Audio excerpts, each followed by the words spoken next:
Frozen Synapse is a game made by indie developer Mode 7 Games. It's a turn-based strategy game set in a cyberpunk future in which you play as a commander taking control of a small squad. The game is available for Windows, Linux, iOS, Android, and Mac. It was released on Steam in 2011, whereas its Red DLC was released in 2012. The game is in 3D with a top-down view of the map that you are playing on. The game has a large influx of the color blue, whereas the entire map is blue, your squad is green, allies are yellow, and the enemies are red. The graphics are quite simple, but also very smooth, and go really well with the gameplay. The graphics also don't cause me any problems, as some games do. The interface in the game is quite nice as well, with no problems finding anything in the menus. The game is a turn-based strategy game. You, as the commander, control a small squad of soldiers, and in the story mode you are given various objectives, whether it is hostage rescue, civilian murder, or taking an ally to a certain zone where he can hack into a computer, and then it is your job to defend him until he is done. The gameplay is reminiscent of chess in a sense, though at the same time not at all like chess, seeing since you have rocket launchers and machine guns. The game is very challenging, however, and it is a good idea to preview your moves before you make them, and see whether that move will get you killed. You can preview moves with your own soldiers and with the enemy, so there you can tell your own and the enemy soldiers to go to a certain area. Of course, they might do the exact opposite when you press the prime button and see the final outcome of both your moves. There are several different modes in the multiplayer component of the game as well. There is Charge, where the players bid over how far they can take their squad. The winner of the bid tries to make it towards the area he selected, while the loser of the bid tries to stop him from reaching it.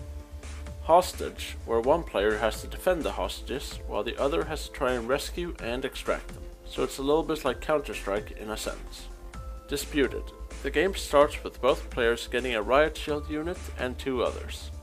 The game mode starts off similar to the extermination mode, but at turn 5 keys appear on the map and the winner is the one who manages to gather the most keys. So this is similar to capture the flag. Secure. Both players start the game bidding on areas to defend. The one who selects the larger area wins the bidding and has to defend it, while the loser attacks.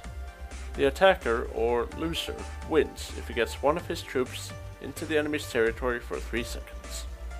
He has 12 turns to do this, or the game ends. Extermination. This is the standard game mode where both players have the same goal, killing each other. There is also a dark mode for every game mode. This means that you cannot see the enemy soldiers unless your squad can. I would actually recommend playing in dark mode, seeing since it makes the matches all the more tense, and never knowing what will be around the next corner can make you heavily question yourself. The story mode of the game is split into 19 chapters.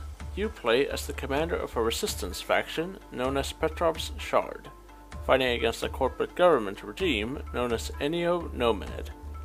The story mode, from what I hear, can take between 30 to 40 hours to complete, though it obviously depends on how fast and how skilled you are at the game.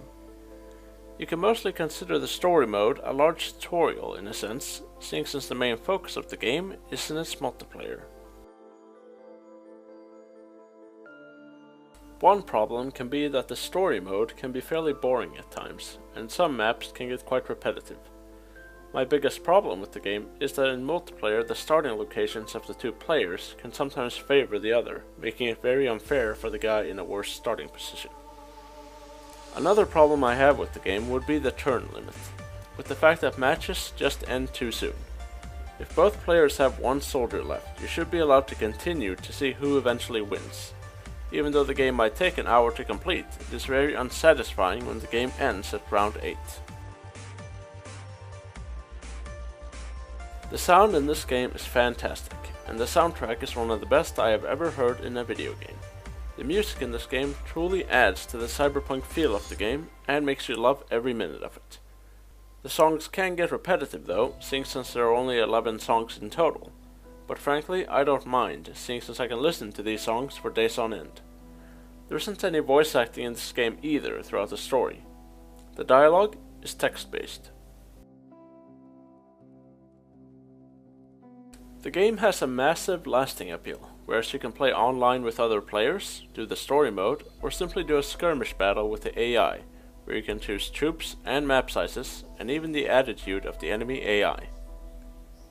There is also a new DLC for the game called Frozen Synapse Red, which adds the ability to play the story mode in co-op, adds a new unit, and more.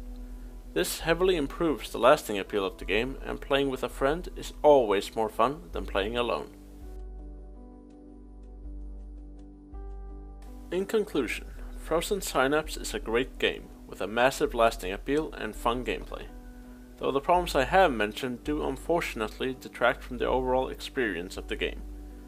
I have, however, had my fair share of fun with this game, so Frozen Synapse gets an 8 out of 10.